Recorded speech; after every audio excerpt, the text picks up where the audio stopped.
Sa ating lahat guys, so andito tayo sa taniman ng mangustin. Magpe-fertilize ako ngayon guys, at ito po yung sign ko.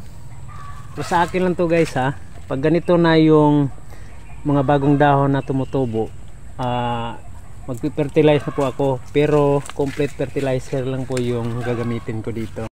Kikita natin sa kanyang canopy guys, galing dito. Dapat maglagay ako ng fertilizer dito sa kalahati ng kanyang canopy, kasi dito mo makikita guys, katulad nito, ito po yung root hair ng mangustin guys. Ito po yung malakas sumipsip ng abono, kaya dito ko siya ilalagay yung abono. So ginaganyan ko lang guys, yan. Sa isang puno guys, isa't kalahating abono lang po, kilo ilalagay. So